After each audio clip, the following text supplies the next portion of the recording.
Hey guys, Mark here. Hey, I'm excited to be here with you today. You know, I love today's Bible reading. I did. I loved it because I learned something that can happen to our faith if we don't do something else, and I'll tell you about that. But I wanted to show it to you. and so what I have here, this is something fun you can do with your kids, your grandkids. It's fun.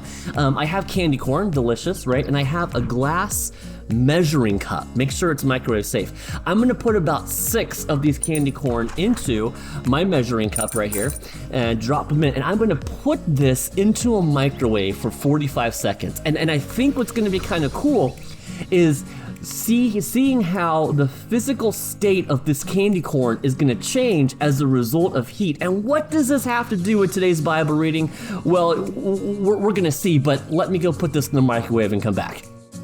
Oh, do you see what happened to the candy corn? Look at it. It's got it was gross. It bubbled up and was overflowing. I hope I don't burn down my table. Oh, now I've got to get that clean before Miss Rachel comes back. Did you see how it melted, how it kind of dissolved and melted? Absolutely. It completely just tore the candy corn down. Well, in today's reading, in Mark chapter 11, as a matter of fact, Jesus says, "Truly I say to you, whoever says to the mountain, be taken up and thrown in the sea, and does not doubt in his heart, but believes what he says will come to pass, it will be done for him. And therefore I tell you, whatever you ask in prayer, believe and you will have received it, and it'll be yours. And whenever you stand praying, forgive if you have anything against anyone, so that your Father who is in heaven may also forgive you." So 3 interesting things here. He says to pray, to ask God for something, to believe, absolutely believe that you'll have it. But then he gives this interesting statement that says you need to forgive. You need to forgive. So prayer, believe, forgive. And as I began to think about this, I thought, it's so interesting that Jesus would say that. How many of us are in life and are praying for the Lord to do something, and we're believing, we believe. And I'm not talking about a saving faith in Jesus. I believe that's something different. I'm talking about, but we believe that God is moving us in this direction. Something is happening.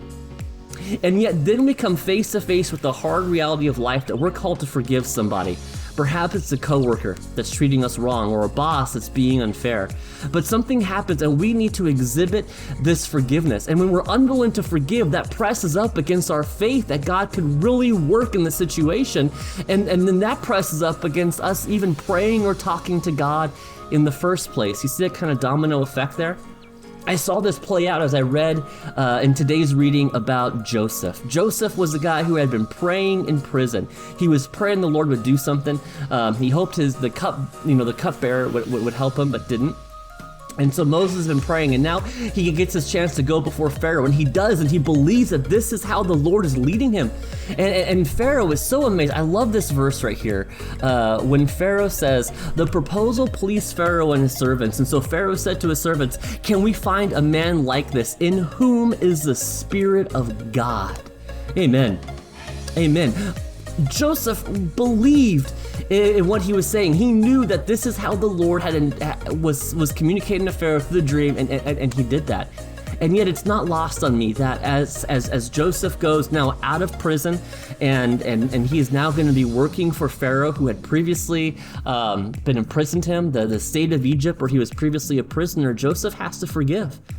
In fact, if Joseph is unwilling to forgive Pharaoh in Egypt, then that's going to push up against him being where the Lord wants him to be, his belief, which is going to knock this whole thing back. But Joseph does. He has to forgive Pharaoh, and he has to forgive Egypt. He has to put those days of prison even behind him. And this isn't going to be the last time that Joseph really needs to forgive in a crazy way.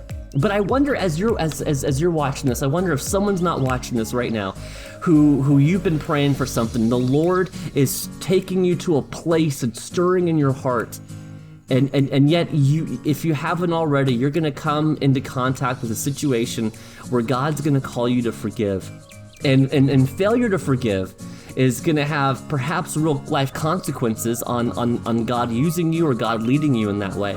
Listen to Jesus and forgive, because I just think that's so important, and that was kind of a cool thing. And so you don't want to look like this. Ew. Don't look like melted candy corn. Yeah, man, choose to forgive. Hey, have a great one, and we'll see you guys next time.